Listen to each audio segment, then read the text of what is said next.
The Earth beneath your home offers a zero-cost cooling system that operates indefinitely, and this is not a theory. It is a documented technology that maintains a stable 55-degree Fahrenheit environment inside a structure even during a 115-degree heat wave, all with zero electrical input.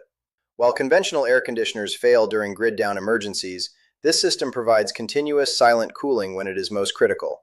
It uses no chemical refrigerants, has no moving parts to break, and its near total absence from modern building codes is a multi-billion-dollar decision, not an oversight.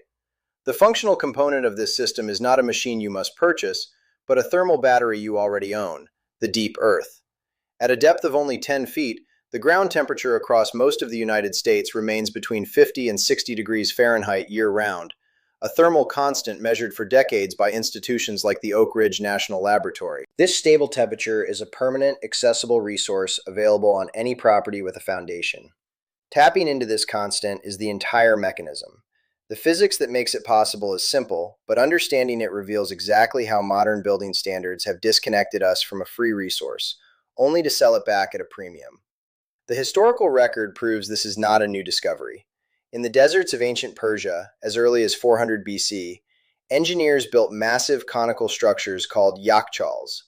These were evaporative coolers on a monumental scale, using a specialized mortar called saruj, a mix of sand, clay, egg whites, and ash, to create waterproof, insulated domes. Below these domes, deep underground chambers stored ice harvested during the winter, keeping it frozen through 120-degree summers using nothing but passive design and the constant temperature of the Earth. These were not primitive huts. They were sophisticated thermal engines that produced a luxury commodity, ice, in one of the harshest climates on Earth, for zero energy cost. This was not an isolated phenomenon. Across the globe, on another continent, the ancestral Puebloans of the American Southwest built their cities directly into cliff faces at sites like Mesa Verde. Between 900 and 1300 AD, they constructed multi-story dwellings under massive rock overhangs. These structures were not just for defense, they were climate-adapted marvels. By embedding their homes in the thermal mass of the rock, they buffered against the extreme temperature swings of the high desert. Modern measurements by the National Park Service show that on a day when outside temperatures reach 95 degrees Fahrenheit, the interior of these cliff dwellings remains a stable 68 to 70 degrees. This is a 25-degree temperature reduction achieved with nothing more than stone, adobe, and a deep understanding of the Earth's thermal stability. This principle is not lost to history. While North American building codes have largely ignored it, engineers in Germany have perfected it. The Passive House Institute in Darmstadt has spent 3 decades refining building standards that reduce energy use by up to 90%. A key component in many of these designs is the Erdwärmetauscher, or earth-air heat exchanger. It is a simple system of pipes buried 6 to 8 feet deep. In the summer, hot ambient air is drawn through these pipes, where it cools to the Earth's stable 55-degree temperature before entering the house. During a 35 degrees Celsius heat wave in Freiburg, a certified passive house with an earth-air exchanger maintained an indoor temperature of 22 degrees Celsius without any mechanical air conditioning. The German government offers subsidies for these systems because they are a documented, reliable method for reducing grid load. The physics works in 400 BC Persia, 1200 AD Colorado, and 21st century Germany. The only variable is whether it is permitted. So if the science is ancient, the proof is global, and the operating cost is zero, the central question becomes unavoidable. Why is this standard practice in Germany but virtually unknown in the United States? The answer is not technical, it is financial. The disappearance of passive earth cooling from our building standards was not an accident. It was a deliberate, documented, and highly profitable campaign of erasure that began in the post-World War II economic boom. This is where the physics of the earth met the physics of money. The mechanism of suppression was not a single law banning earth tubes. It was a slow, systemic takeover of the institutions that write building codes. After 1945, the rise of affordable electricity coincided with the marketing of centralized heating and air conditioning as a symbol of modern American life. Organizations like the Air Conditioning, Heating, and Refrigeration Institute, or AHRI, spent millions on lobbying, but their most effective strategy was capturing the committees. By the 1970s, an analysis of the voting membership of ASHRAE's Standard 90 Committee, which sets the energy code for most of the country, revealed that over two-thirds of the members were directly employed by or funded by manufacturers of mechanical HVAC equipment. They didn't need to outlaw passive design. They simply wrote a building code that made no room for it, a code that assumed every building would have a furnace and an air conditioner, and measured efficiency only in terms of those machines. This is passive erasure. You don't ban the alternative, you just make the mainstream mandatory. This leads to the great inversion of modern efficiency. We are told modern air conditioners with SEER ratings of 20 or higher are incredibly efficient. But this metric is a carefully constructed lie. It measures only the electrical efficiency of the box itself under laboratory conditions.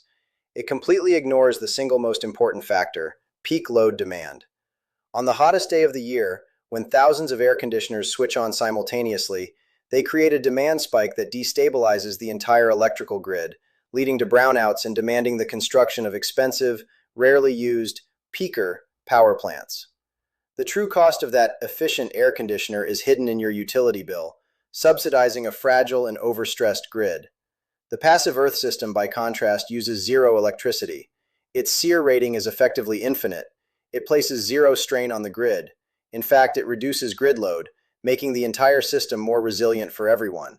The industry sold a product, but it created a nationwide vulnerability. The suppression was successful because it was quiet. It happened in committee rooms, through amendments to paragraphs in 300-page code books that no homeowner ever reads. The result is a system where it is perfectly legal to install a complex, refrigerant-filled heat pump that costs $15,000 and is dependent on a fragile grid, but nearly impossible to get a permit for a simple buried pipe that costs a few $100s and works forever with no moving parts. The system was not outlawed. It was engineered out of the collective imagination by the very industry that profits from its absence. But the physics of the Earth was never patented, and the pathway to access it remains available to anyone who understands the code is not a wall, but an obstacle course. The pathway to implementation begins not with a purchase order, but with a shovel. The primary materials are the excavated earth itself and roughly 100 feet of 4-inch corrugated HDPE drainage pipe, which can often be salvaged for free or purchased for under $150. The true cost is measured in labor, a direct investment in your own resilience. The construction logic is straightforward. A trench is dug 6 to 10 feet deep, where the earth maintains a stable temperature year-round. The pipe is laid with a consistent 1 to 2% slope to allow for condensation to drain naturally away from the house. As outside air is drawn through this 100-foot subterranean passage, the surrounding earth acts as a massive heat sink, passively cooling the air before it ever enters your home. This cooled, fresh air is then introduced into the home through a simple register, often aided by a small, low-wattage inline fan, costing around $60, to ensure adequate airflow, typically rated at 100 cubic feet per minute. The most significant concern with any earth-air heat exchanger system is managing condensation and mitigating the risk of radon gas. As warm, humid air cools rapidly underground, moisture will condense inside the pipe. This is precisely why a continuous slope of 1 to 2% and a dedicated condensate drain at the lowest point, leading to a French drain or dry well, are non-negotiable design elements. Without proper drainage, standing water can lead to mold and bacterial growth, contaminating the air supply. A simple replaceable MERV 8 or 13 air filter, costing $15 to $25 every few months, installed at the intake, prevents particulate matter and spores from entering the system. Radon, a naturally occurring radioactive gas, is present in varying concentrations in soil across North America and Europe. The risk is that an unsealed subterranean pipe could draw radon into the home. The solution is dual-layered. First, use sealed, solid-wall HDPE pipe for the first 10 feet into the ground and at all connections, minimizing soil gas intrusion.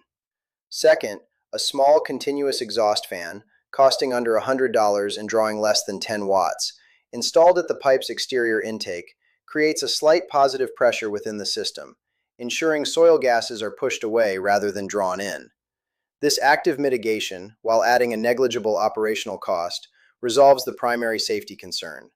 The entire system, including pipe, fittings, fan, filters, and drainage components, can be constructed for under $400 in materials if earthwork is handled by the homeowner. The regulatory landscape for earth-air heat exchangers, or earth tubes as they are sometimes known, is often ambiguous rather than outright prohibitive. Standard HVAC codes rarely provide specific provisions for passive subterranean cooling,